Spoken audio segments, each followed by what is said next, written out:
A madrugada caía pesada sobre a antiga mansão da família Alencar, um casarão que guardava mais segredos que paredes. Por décadas, aquele lugar abrigou riqueza, política e sussurros proibidos, mas agora estava mergulhado em silêncio e tensão. A leitura do testamento havia sido marcada para a manhã seguinte, e todos os herdeiros tinham retornado à cidade, uns por dever, outros por pura ambição. O patriarca, Augusto Alencar, morrera de forma repentina, oficialmente por causas naturais. Mas o olhar desconfiado dos filhos mostrava que ninguém acreditava nisso.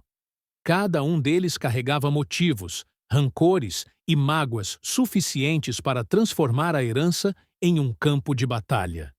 E naquela noite, o primeiro grito ecoou entre os corredores, anunciando que o jogo mortal havia começado. O corpo de Helena, a filha mais velha, foi encontrado caído próximo à escadaria principal, com o pescoço quebrado de maneira suspeita. A cena não lembrava um acidente, parecia uma mensagem. O investigador Murilo Prado, chamado às pressas, observou cada detalhe com precisão cirúrgica. A falta de marcas de luta indicava que Helena fora surpreendida, talvez por alguém de absoluta confiança. As câmeras internas, curiosamente, estavam desligadas desde as 22 horas, um horário em que a casa deveria estar ainda movimentada. Murilo anotava tudo mentalmente enquanto observava o comportamento dos familiares. Ninguém chorava. Ninguém se desesperava. Era como se todos já esperassem que algo assim acontecesse, como se apenas aguardassem a próxima vítima. Entre os irmãos, prejudicados por anos de disputas silenciosas, o clima era de pura hostilidade. Lucas, o mais jovem, caminhava de um lado para o outro com o olhar perturbado. Ele sempre foi o mais próximo do pai e o favorito de Helena, o que o colocava agora no centro das suspeitas. Já Beatriz, a irmã do meio, observava tudo com um semblante frio, quase calculado, como se estivesse mentalmente 3 passos à frente de todos. A morte de Helena apenas confirmava o que Murilo já suspeitava. Estavam diante de um assassinato premeditado, motivado por poder, dinheiro e orgulho. Mas, naquele ambiente repleto de máscaras, qualquer gesto podia ser um blefe ou uma confissão disfarçada. Ao investigar o quarto de Helena, Murilo encontrou algo que mudaria a direção do caso. Uma carta incompleta, escrita às pressas, onde ela afirmava ter descoberto a verdade sobre a morte do papai. A carta terminava abruptamente, como se tivesse sido interrompida no momento em que alguém invadira o cômodo. Ao lado da mesa, marcas de passos arrastados indicavam que Helena havia sido retirada dali antes de ser arremessada pela escada. A suspeita de que Augusto havia sido assassinado surgia com força, e com ela o horror de uma possível sequência de crimes dentro da própria família. Murilo reuniu os herdeiros na sala principal. Queria observar reações, analisar olhares, reconhecer mentiras. Lucas manteve os olhos fixos no chão, como se carregasse culpa ou medo de ser acusado. Beatriz cruzou os braços, altiva, quase provocadora. Já o primo Rogério, herdeiro indireto, tremia discretamente, escondendo o nervosismo demais para alguém inocente. O investigador percebeu que cada um deles tinha um motivo e que a herança, avaliada em milhões, era apenas a ponta de um iceberg emocional que envolvia décadas de traições internas. Era impossível confiar em qualquer palavra dita a. No laboratório forense, os resultados começaram a chegar. Helena havia sido empurrada com força considerável, provavelmente por alguém mais forte que ela. Havia resquícios de uma substância sedativa em seu sangue, indicando que a vítima poderia estar tonta ou parcialmente desacordada antes da queda. Isso eliminava a teoria de acidente de forma definitiva. Além disso, uma digital parcial encontrada no corrimão parecia não pertencer a nenhum dos empregados. A conclusão era clara. O assassino queria garantir que Helena não revelaria o que descobrira sobre a morte de Augusto. As investigações sobre o patriarca revelaram ainda mais mistérios. Augusto Alencar havia sido visto discutindo violentamente com alguém dias antes de morrer. O jardineiro relatou ouvir ameaças veladas vindas do escritório, mas não conseguiu identificar a voz do outro envolvido. Augusto também havia alterado partes do testamento pouco antes de morrer, deixando clara a intenção de mudar completamente a divisão dos bens. Isso deu a Murilo uma pista essencial. Provavelmente, alguém que seria prejudicado com a mudança decidira agir antes que o documento fosse validado. Na biblioteca, Murilo encontrou Lucas, aparentemente alcoolizado, folheando um álbum de fotos antigas. O jovem chorava, mas havia algo forçado ali, como se tentasse demonstrar fragilidade para afastar suspeitas.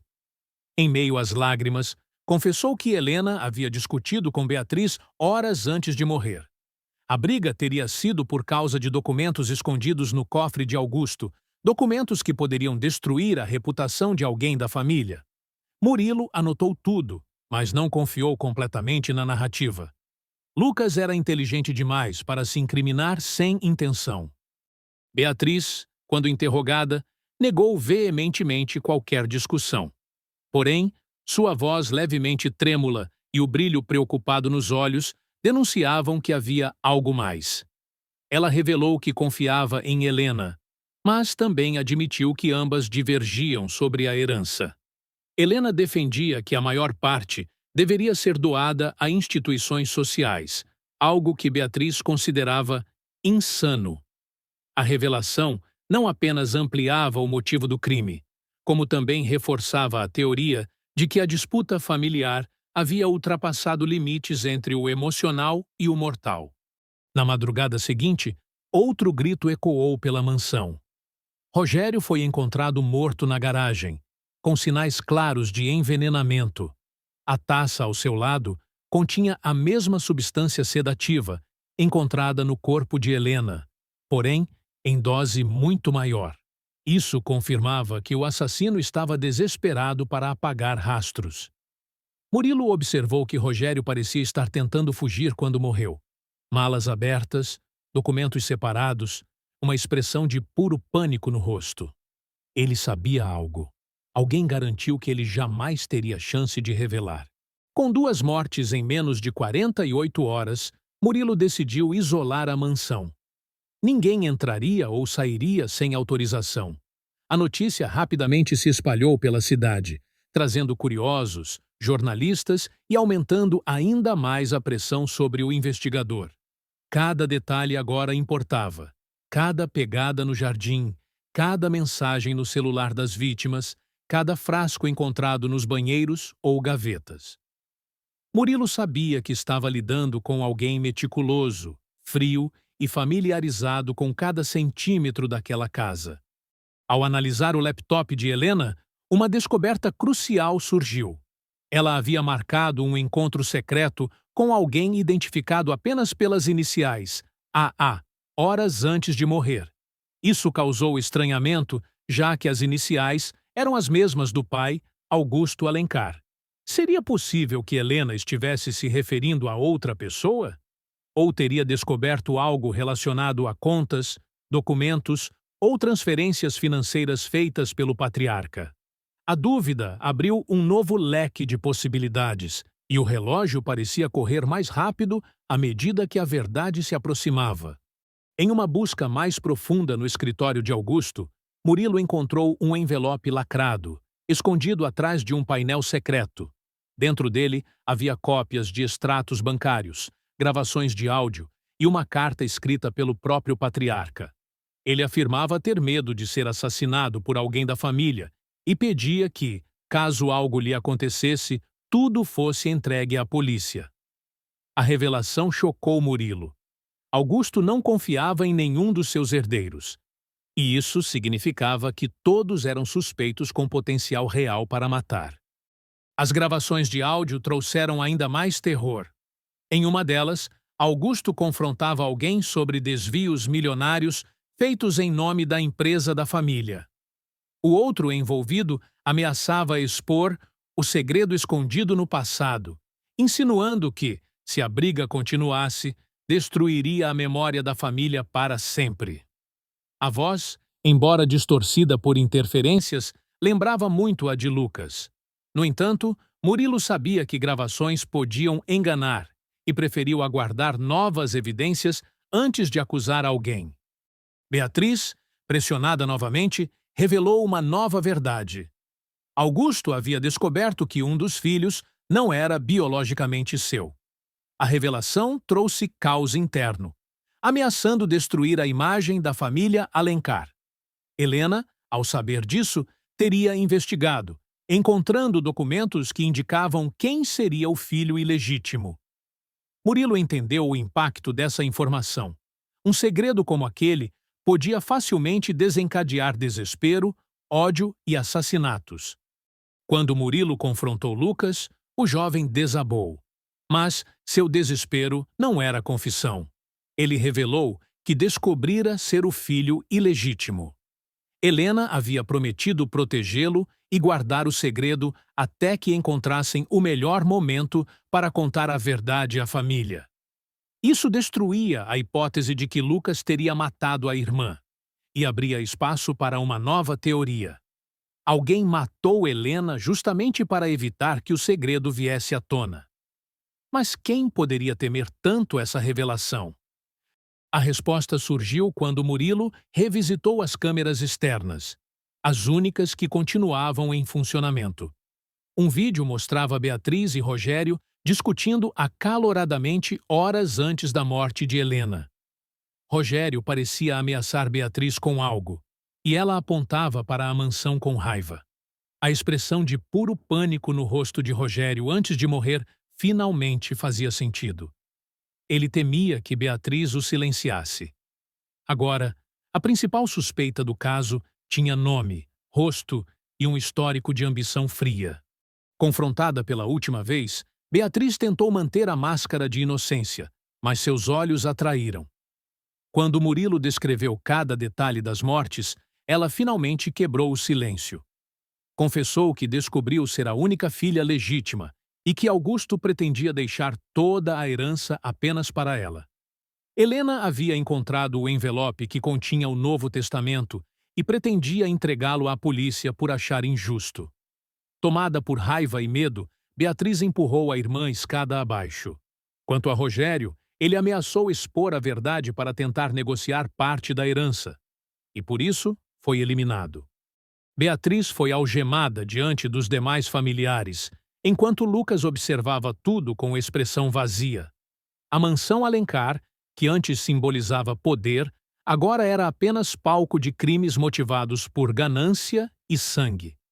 A verdade finalmente emergira, mas ao custo de 2 vidas e da destruição completa de uma família.